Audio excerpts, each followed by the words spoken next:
कश्मीर में चुनाव से पहले ही बीजेपी ने मान ली हार। 28 सीटों पर नहीं मिले उम्मीदवार।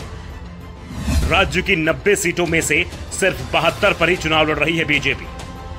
किसी भी दल से बीजेपी ने नहीं किया है गठबंधन। नमस्कार, आपके साथ मैं हूं आदित्य कुमार।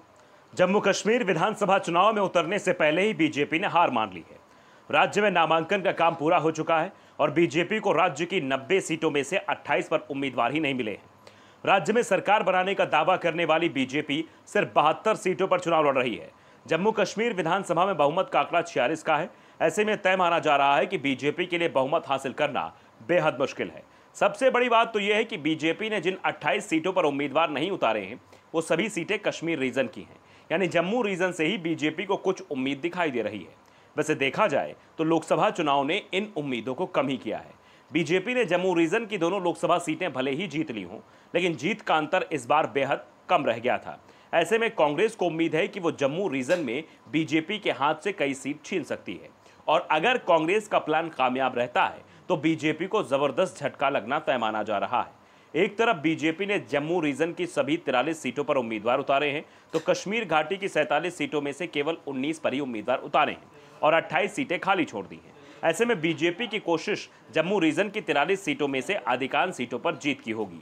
हालांकि टिकटों के बंटवारे को लेकर जिस तरीके का घमासान हुआ है वो बीजेपी नेतृत्व के लिए चिंता का विषय भी है। कई बड़े नेताओं के टिकट काटने से उसकी दिक्कतें बढ़ी हैं। इसमें से कुछ तो बगावत कर चुनाव मैदान में भी उतर गए हैं। वैसे बीजेपी को इस चुनाव में इंजीनियर रशीद की आवामी इत्तेहाद पार्टी से काफ़ी उम्मीदें हैं। रशीद चुनाव के समय जमानत पर जेल से बाहर आए हैं। उससे बीजेपी को कुछ सीटों पर फायदा मिल सकता है, क्योंकि यह तय माना जा रहा है कि रशीद की पार्टी कई उम्मीदवार मजबूत स्थिति में है और वो लड़ेंगे और वो नेशनल कॉन्फ्रेंस और कांग्रेस के वोट बैंक में सेंध भी लगा सकते हैं। और अगर ऐसा होता है तो इसका सीधा फायदा बीजेपी को पहुंचेगा, खासतौर पर जम्मू रीजन की उन सीटों पर जहां मुस्लिम आबादी भी अच्छी खासी है।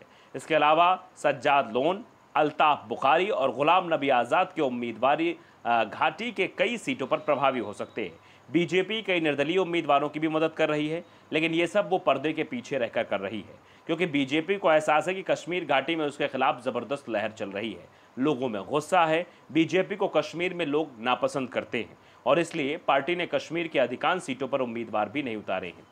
वैसे गुस्सा तो बीजेपी को लेकर जम्मू में भी है, लेकिन कश्मीर के नेताओं की तरफ से की गई जम्मू की उपेक्षा और ध्रुवीकरण के सहारे यहां बीजेपी मजबूत स्थिति में दिखाई दे रही है। नहीं तो जम्मू के अंदर भी लोग यही सवाल करते हैं कि बीजेपी ने उनके लिए किया ही क्या है। फिलहाल बीजेपी ये बात तो स्वीकार करने लगी है कि वो जम्मू कश्मीर की सत्ता में अकेले नहीं आ सकती। उसे किसी दूसरे दल या ग्रुप की जरूरत पड़ेगी जिसे कम से कम 15 सीट की जीत मिल सके। बीजेपी की तरफ से 40 सीट जीतने का टारगेट रखा गया है और अगर उसे 30 सीट भी मिल जाती है तो इसके लिए बड़ी उपलब्धि ही मानी जाएगी। बीजेपी की पहली कोशिश है कि किसी तरह से कांग्रेस और नेशनल कॉन्फ्रेंस के गठबंधन को 35 सीटों के आसपास ही रोक लिया जाए और इसके लिए ज़रूरी है कि कश्मीर रीजन में नेशनल कॉन्फ्रेंस को रोका जाए। वो रुकेगी तभी कांग्रेस कमज़ोर होगी। दर्पण न्यूज़ को अगर आपने सब्सक्राइब नहीं किया है ज़रूर कर लीजिए, बेल आइकन दबाइए ताकि अपडेट बड़ी खबर आप तक पहुंचती रहे। नमस्कार।